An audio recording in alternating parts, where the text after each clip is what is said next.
हस्तरेखा का ज्ञान, knowledge of palm. हस्तरेखा विज्ञान के तहत हाथ की हस्तरेखा के आधार पर भूत तथा भविष्य में होने वाली घटनाओं का अनुमान लगाया जा सकता है, तथा हाथ की उंगलियों की बनावट के आधार पर व्यक्ति के कार्यक्षेत्र, स्वभाव आदि का आकलन करने में सहायक सिद्ध होती है। आपकी हथेली में मुख्य रूप से 7 बड़ी तथा 7 छोटी रेखाएं होती है, जिसमें मुख्य हृदय रेखा, भाग्य रेखा तथा मस्तिष्क रेखा होती है। 7 बड़ी रेखाओं के नाम जीवन रेखा, हृदय रेखा, मस्तिष्क रेखा, भाग्य रेखा, सूर्य रेखा, स्वास्थ्य रेखा तथा शुक्र मुद्रिका है। इसके अतिरिक्त 7 छोटी रेखाएं हैं, मंगल रेखा, चंद्र रेखा, विवाह रेखा, निकृष्ट रेखा है तथा 3 मणिबंध रेखाएं होती है जो हथेली की जड़ और हाथ की कलाई स्थित होती है। इन रेखाओं के आधार पर व्यक्ति के वैवाहिक जीवन, उसके मस्तिष्क की दशा, संतान तथा आयु के विषय में आकलन लगा सकते हैं। हस्तरेखा देखने का तरीका। हस्तरेखा से भविष्य देखने के लिए आपको अपनी अंगुलियों, अंगूठे और हथेली का अध्ययन करना चाहिए, जैसे निम्न स्टेप्स में बताया गया है। स्टेप 1, हृदय रेखा, हार्ट लाइन। ये रेखा सबसे छोटी उंगली जिसे कनिष्का के नीचे से निकलकर तर्जनी उंगली के मध्य तक जाती है। ये रेखा व्यक्ति में अवसाद गुण, स्वभाव, भावनात्मक स्थिरता, सामाजिक व्यवहार, चिड़चिड़ा स्वभाव, साहित्य के प्रति प्रेम आदि को दर्शाती है। ये रेखा जितनी लंबी होती है, वह व्यक्ति सरल, लोकप्रिय तथा मृदुभाषी होता है, तथा जीवन में सम्मान तथा प्रतिष्ठा प्राप्त करता है।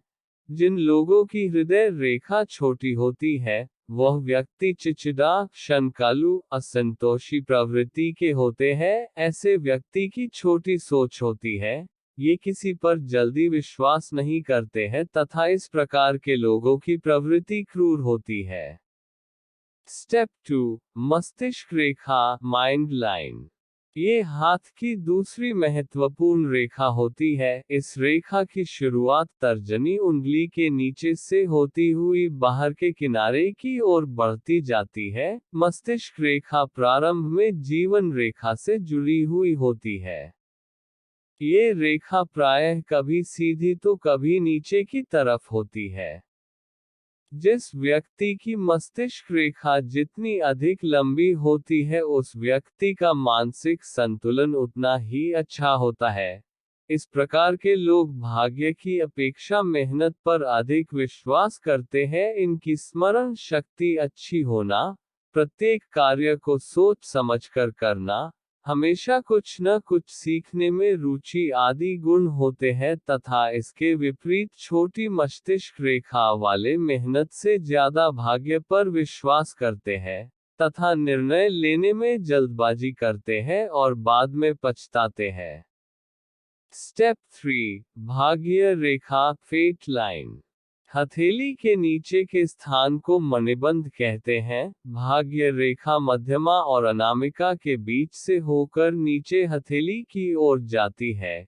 ये रेखा प्रत्येक व्यक्ति के हाथ में नहीं होती है। भाग्य रेखा जितनी अधिक स्पष्ट तथा साफ होती है, व्यक्ति का जीवन उतना ही सुगम होता है तथा वह व्यक्ति भाग्यशाली होता है। जिन व्यक्तियों के हाथ में ये रेखा अस्पष्ट या टूटी हुई होती है, उन्हें जीवन में संघर्ष करना पड़ता है, तथा जिन व्यक्ति के हाथ में ये रेखा नहीं होती है, वह लोग मेहनती तथा कर्मवादी होते हैं, तथा इनका जीवन संघर्षपूर्ण होता है। यदि यह रेखा हथेली के नीचे से होकर जाती है तो परिवार के समर्थन से भाग्योदय होता है। यदि यह रेखा चंद्र क्षेत्र से होकर जाती है तो वह लोग जीवन में दूसरों की सहायता और प्रोत्साहन से आगे बढ़ते हैं। स्टेप 4, विवाह रेखा, मैरिज लाइन। विवाह रेखा छोटी उंगली यानी कनिष्ठा के नीचे वाले हिस्से में छोटी छोटी रेखाएं होती है, तथा हृदय रेखा के समानांतर होती है, इसे प्रेम रेखा भी कहते हैं। हाथ में विवाह रेखा की संख्या के आधार पर उस व्यक्ति के उतने ही प्रेम संबंध होते हैं। विवाह रेखा टूटी या कटी होने पर विवाह में मतभेद होने की संभावना होती है। हथेली में विवाह रेखा सूर्य पर्वत की ओर जा रही हो या पहुंच गई हो तो उसका विवाह समृद्ध और संपन्न परिवार में होता है। यदि दोनों हाथों में विवाह रेखा एक समान होने पर दोनों का वैवाहिक जीवन खुशहाल होता है तथा सामंजस्य बना रहता है।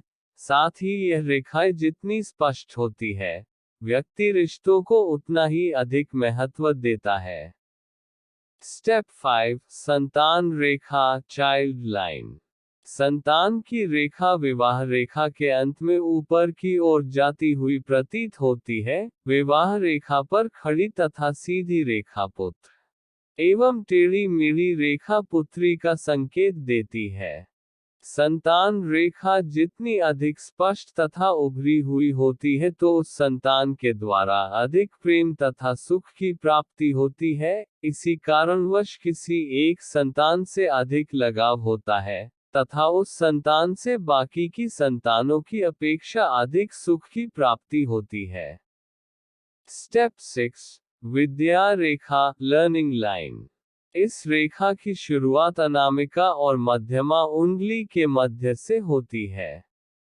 ये रेखा अनामिका उंगली की ओर झुकी हुई होती है। जिन लोगों के हाथ में ये रेखा होती है वह निर्धन होने के बाद भी अच्छी शिक्षा प्राप्त करते हैं, साथ ही बुद्धिमान और ज्ञानी होते हैं तथा अपनी बुद्धि से सफलता प्राप्त करते हैं। यदि किसी व्यक्ति की हथेली में विद्या रेखा पर क्रॉस का निशान हो तो वह व्यक्ति पढ़ाई में अच्छा नहीं होता है।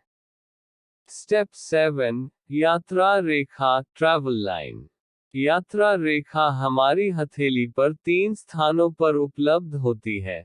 सबसे पहले चंद्र क्षेत्र पर, दूसरा मणिबंध से प्रारंभ होकर ऊपर को जाती हुई प्रतीत होती है तथा तीसरा जीवन रेखा से होते हुए निकलने वाली तथा उसी के सहारे चलने वाली रेखाएं यात्रा रेखा होती है। यदि यह रेखा ऊपर की ओर जाती हुई प्रतीत होती है तो यात्रा से वृद्धि होती है तथा ये रेखा भाग्य रेखा एक में मिलकर अधिक गहरी रेखा हो जाने पर यात्रा के अंतर्गत भाग्य में उन्नति होती है। अन्य महत्वपूर्ण रेखाएं, अदर इम्पॉर्टेंट लाइन्स।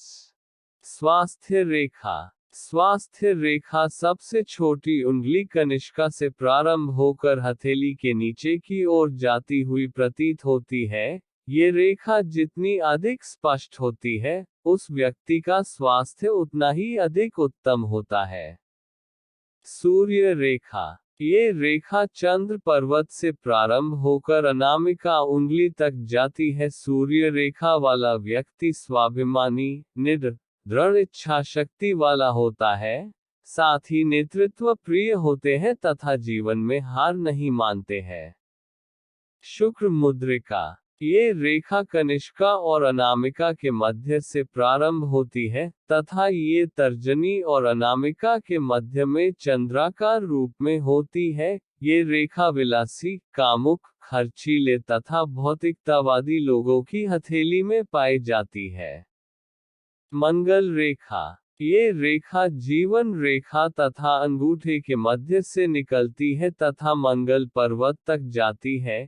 ये रेखा जितनी अधिक स्पष्ट होती है, वह व्यक्ति तीव्र बुद्धि, लक्ष्य के प्रति बहुत ही जुझारू तथा प्रत्येक कार्य को सोच समझकर करने वाला होता है तथा सोचे गए कार्य को पूरा करके ही रहता है। चंद्र रेखा। ये रेखा कनिष्का और अनामिका के मध्य से होकर नीचे मणिबंध तक जाती हुई प्रतीत होती है। इस रेखा का आकार धनुषाकार होता है तथा ये रेखा प्रेरणादायक तथा उन्नतिपूर्ण होती है। ये व्यक्ति व्यवहार कुशल तथा मिलनसार होते हैं। निकृष्ट रेखा। ये रेखा दुख तथा कष्टदायी होती है। इसलिए इसे निकृष्ट रेखा कहते हैं। ये चंद्र रेखा की ओर से बढ़ती तथा स्वास्थ्य रेखा के साथ शुक्र स्थान में प्रवेश करती है। हस्त रेखा से संबंधित धारणाएं। हस्त रेखा विज्ञान के अनुसार पुरुष का दायां हाथ तथा महिलाओं का बायां हाथ की हस्त रेखाओं को देखना चाहिए। मान्यता अनुसार हस्त रेखा प्रातःकाल में नहीं देखना चाहिए। ज्योतिष विद्वान के अनुसार दोपहर या रात के समय भी हाथ की रेखाओं का आंकलन नहीं करना चाहिए। ज्योतिष विद्वान को हाथ दिखाते समय दिमाग ठंडा तथा मन शांत होना चाहिए, जिससे अंदर की उथल पुथल का प्रभाव हथेलियों पर पड़ेगा। खाना खाने या किसी भारी कार्य को करने के बाद भी हाथ की रेखाएं नहीं देखना चाहिए। उस समय रक्त प्रवाह तीव्र होने के कारण रेखाएं स्पष्ट नहीं दिखाई देती है। यहाँ आपको हस्त रेखा देखने की विधि के विषय में जानकारी प्रदान की गई है। अब आशा है आपको जानकारी पसंद आई होगी। यदि आप इससे संतुष्ट हैं या फिर अन्य कोई जानकारी प्राप्त करना चाहते हैं तो कमेंट करके पूछ सकते हैं।